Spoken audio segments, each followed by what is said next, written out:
আপনি শুধু দেখতে সুন্দর হলেই হবে না, আর আপনি শুধু সকল গুণের এআই গুণের গুণবতী হলেও হবে না। আপনাকে অবশ্যই আপনার নিজের আসল সৌন্দর্য প্রকাশ করতে হবে। হ্যাঁ, আসল সৌন্দর্য প্রকাশ করতে গেলে আপনার নম্রতা, ভদ্রতা, আচার আচরণের মাধ্যমেই কিন্তু প্রকাশ পাবে। আর একটা জিনিস কি জানো, তোমার পরিচয়টা সম্পূর্ণ আসবে তোমার পারিবারিক শিক্ষা থেকে। তোমার পিতামাতা তোমাকে যেভাবে শিক্ষা দিয়েছে তুমিও কিন্তু সেইভাবেই কিন্তু গড়ে উঠেছ। ভালোবাসি বলাটা যতটা সহজ, তার থেকেও ভালোবাসার সম্পর্কটা রক্ষা করা অনেক কঠিন। আর তাই তো বন্ধুরা, অনেক সময় আমরা কিন্তু নীরবে নিঃশব্দে অনেক কিছুই সহ্য করি।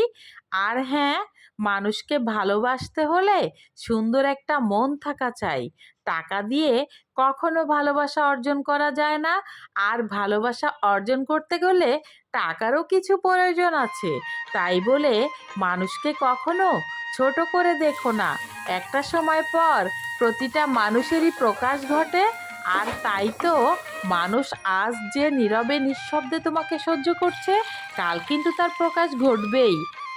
আসসালামু আলাইকুম বন্ধুরা, আই হোপ সবাই ভালো আছেন। আর হ্যাঁ, আমি কিন্তু রান্নার রেসিপি নিয়ে আসিনি, জাস্ট কিছুটা অংশ আমি কি কাজ করছি আর আপনাদের সাথে একটু সময় কাটাতে চলে আসলাম একটা ব্লগ ভিডিও নিয়ে। তো বেশিক্ষণ নয়, কিছুটা সময় 3-4 মিনিট সময় আমার সাথেই থাকুন। যদি আপনি ফ্রি থাকেন, দেশে ও দেশের বাইরে থেকে যারা এই মুহূর্তে টাইম লাইনে আছেন, সবাইকে জানাচ্ছি অসংখ্য অসংখ্য ভালোবাসা ও দোয়া। বাস্তব জীবনে আমাদের কিন্তু নানা রকম অভিজ্ঞতা হয়ে থাকে। নানান রকম অভিজ্ঞতা হচ্ছে প্রতিনিয়ত।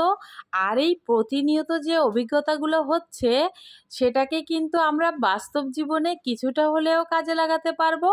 কখনো বা সুখ, কখনো বা দুঃখ, কখনো বা আনন্দ, কখনো বা বেদনা। আর তাই তো বেদনাটুকু এক পাশে করে রেখে দেন, আর আনন্দের ভাগাভাগিটা সবাই মিলে করেন। আর হ্যাঁ, এখানে কিন্তু আমি চিকেন রোস্ট করে ফেলেছি দেশি মুরগি দিয়ে।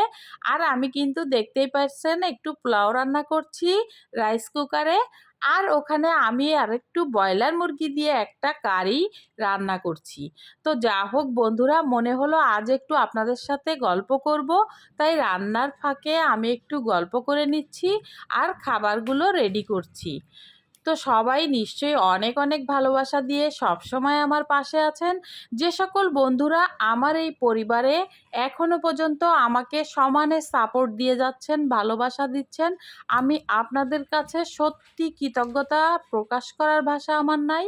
তাই ভাবলাম আজ একটু আপনাদের সাথে কথা বলবো, তাই একটু শেয়ার করছি এই কাজের ফাঁকে ফাঁকে। তো যা হোক, আপনাদের পরিবারেও কিন্তু আমি সব সময় কমেন্টস ধরে চলে যাওয়ার চেষ্টা করি। একজন আরেকজনের পাশে না থাকলে কখনোই কিন্তু আপনার পরিবার বড় হবে না। আর পরিবারের মাঝেও কিন্তু দুঃখ কষ্ট আনন্দ ভাগাভাগি করে নিতে হবে।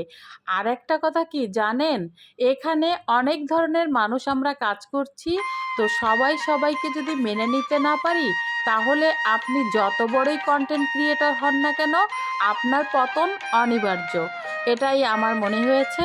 তো আপনাদের অভিমতও লিখতে পারেন। যদি ভালো লাগে আমার এই ভিডিওটি, অবশ্যই কিন্তু কমেন্টস রেখে যাবেন আর ভালোবাসা দিয়ে পাশে থাকবেন। আমি এই প্ল্যাটফর্মে এসে অনেক ভালো ভালো বন্ধু পেয়েছি, যাদেরকে আমি কখনোই ভুলবো না। আবার কিছু কিছু অপ্রত্যাশিত ঘটনাও পেয়েছি। সবাই ভালো থেকো। আল্লাহ হাফেজ।